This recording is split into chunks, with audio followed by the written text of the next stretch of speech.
17 years ago, 60 Minutes first examined the so-called French paradox, which suggested that the French, despite a high-fat diet and high consumption of wine, had a remarkably low incidence of heart disease compared with Americans.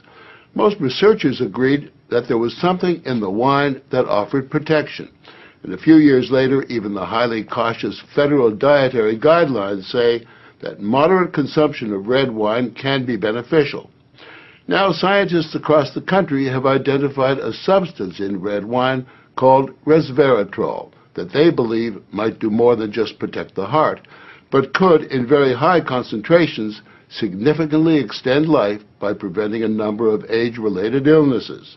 If they're right, we all may soon be taking a pill that could give us an extra decade or two of healthy old age. If the promise holds true, I think this has the chance to change healthcare.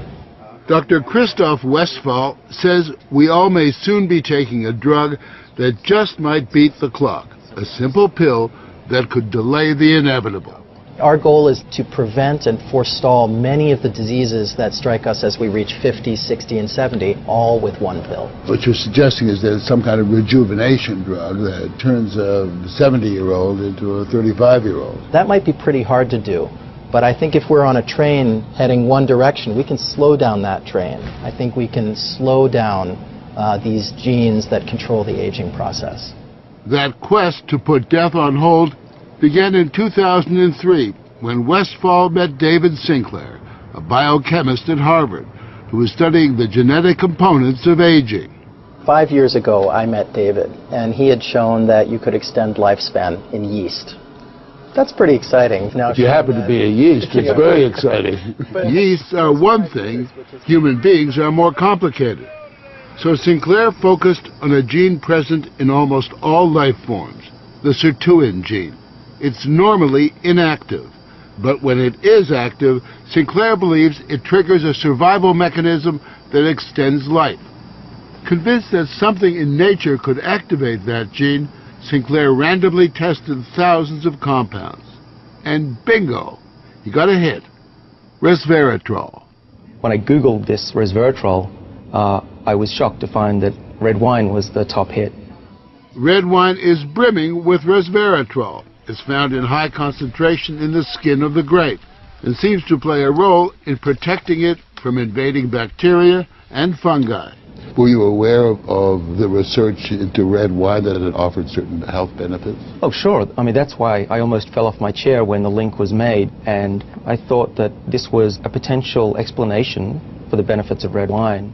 Convinced they were on the verge of a major scientific breakthrough, Sinclair and Westphal launched Citrus, a Cambridge, Massachusetts research company.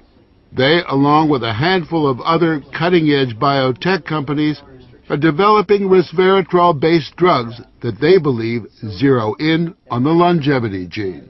The important news here is not that we found something in red wine. The important thing is that we passed a milestone where we can now make drugs based on this knowledge and potentially slow down aging itself.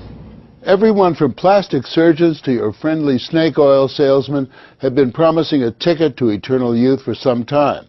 So the prospect of a prescription pill based on red wine that could trigger a longevity gene sounds too good to be true. And yet, scientists have actually known for years of one surefire way of doing that. Stay hungry. Eating a lot of food turns that off. Dieting, extreme dieting, turns it on. These rhesus monkeys are on a major diet. For nearly 2 decades now, they've been taking in a good 30% fewer calories than their well-fed brothers and sisters. It's feeding time, I gather. Feeding time. They're the centerpiece of a National Institutes of Health study at the University of Wisconsin on whether or not CR, calorie restriction, makes them healthier and extends their lives. To maintain their sterile environment, we had to suit up to visit them with Ricky Coleman, the project leader. These are 2 of our control animals here. They are nearing the end of a typical monkey lifespan, about 27 years, and major differences in their overall health are becoming clear. The difference is really obvious. Right. The skinny monkeys actually look younger, their coats are shinier, and fewer have arthritis. And those chunky monkeys, many have diabetes, and a significantly higher number have cancer and heart disease. Pound for pound, the lighter guys Do better. do much better. Right. Dr. Richard Weindruck, who heads up the study, believes that calorie restriction turns on these monkeys' genetic survival switch.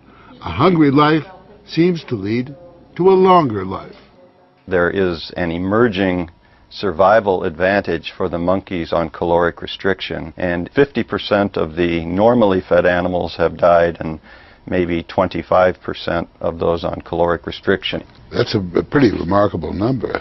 Surely those are strong indications that a restricted calorie intake among humans would be extremely beneficial. It appears to support that idea. But our record as humans in staying on diets is pretty miserable. And worsening. So it's a fat chance that we'll all be giving up our passion for greasy junk. We consume tons more calories than we need. But believe it or not, there are some Americans who just revel in their hunger. I basically just have one meal a day. Meet the Skinnies, members of CRS, the Calorie Restriction Society, a group that's been severely restricting their calories for years now. They're also part of a Washington University study to see if humans mimic the monkeys. Does this kind of self-denial make them live longer, healthier lives? We joined them for what they call happy hour. So this is in the spirit of a Bloody Mary. Though you might regard it as an unhappy hour, a cocktail of low-calorie soup for starters, and walnuts and baby food, green bean puree on flour-free bread to top off this feast fit for a flea. If I'm hungry, I know, number one, that I have done what I meant to do. I've eaten less than my body thought it wanted. So far, the participants have lowered their blood pressure, reduced body fat, and lessened risk factors for heart disease, diabetes, and even cancer.